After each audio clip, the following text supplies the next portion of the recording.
नमस्कार, DNP India में आपका स्वागत। मैं हूं आपके साथ राहुल चौधरी। तो दिल्ली के जंतर मंतर पर हम मौजूद हैं और जैसा कि आपको पता ही है कि पूरे देश में नीट परीक्षा को लेकर के विवाद जारी है। लगातार ये मांग की जा रही है कि जो शिक्षा मंत्री हैं उन्हें इस्तीफा देना चाहिए। इसके अलावा ये भी कहा जा रहा है कि ये परीक्षा है वो दोबारा कंडक्ट होनी चाहिए। इसी को लेकर कुछ युवा साथी हमारे साथ में मौजूद हैं और ये जंतर मंतर पर यहाँ पर धरना प्रदर्शन कर रहे हैं।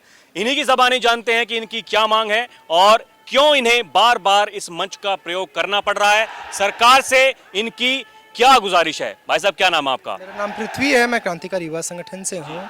हम देख रहे हैं कि लगातार जो पहले पे नीट का पेपर लीक होता है, फिर नेट का पेपर लीक होता है और सरकार लगातार एक के बाद एक जो पेपर लीक के बाद पेपर लीक हो रही है उस पर चुप है। तो सरकार की इस चुप्पी पर, सरकार की एनटीए की ये जो नालायकी पर, सरकार और एनटीए की जो सरकार और एनटीए जो भ्रष्ट हैं उसके खिलाफ छात्र यहाँ पे प्रदर्शन कर रहे हैं। हमारी मांगे बहुत सी साफ हैं।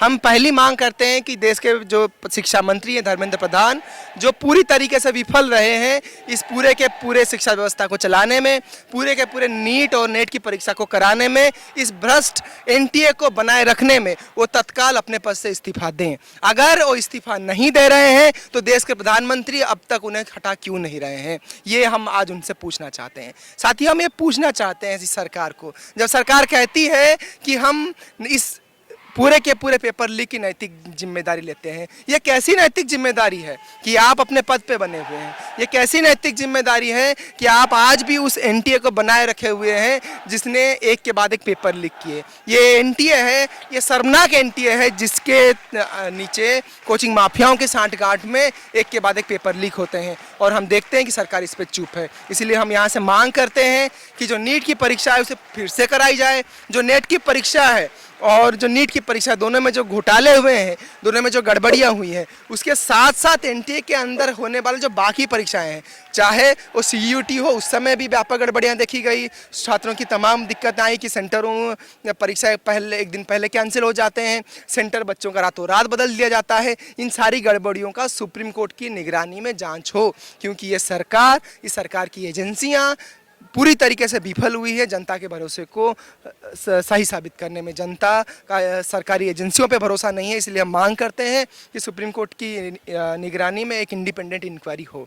साथ ही हम एक और जो मांग करते हैं कि देश के जो युवा हैं उनके भविष्य के साथ आप खेलना बंद करें।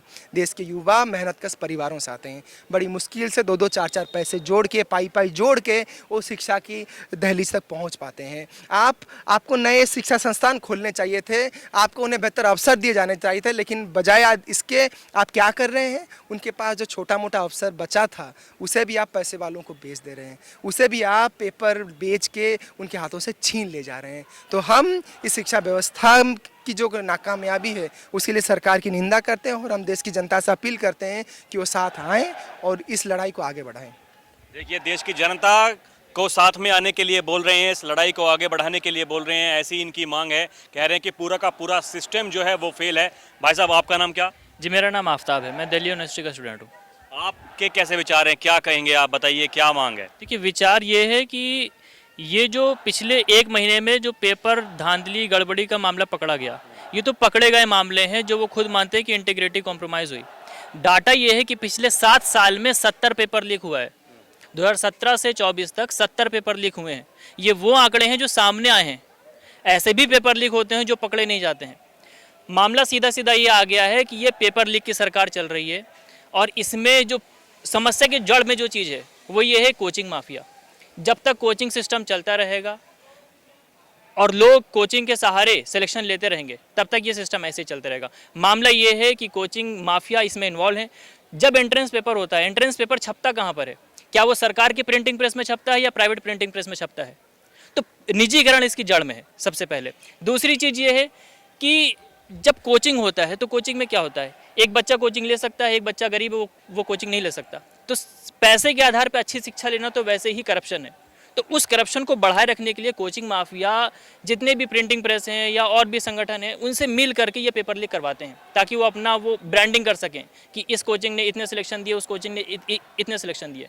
तो समस्या के मेन जड़ में आप ये समझें कि निजीकरण है, प्राइवेटाइजेशन है और इसी वजह से ये सारी चीज़ें हो रही हैं। हमारा मेन डिमांड है कि क्योंकि 7 साल में 70 पेपर लीक हुआ है तो मौलिक जिम्मेदारी के चलते शिक्षा मंत्री इस्तीफा दे धर्मेंद्र प्रधान और सीधे सीधे कोचिंग सेंटर पे बैन किया जाए।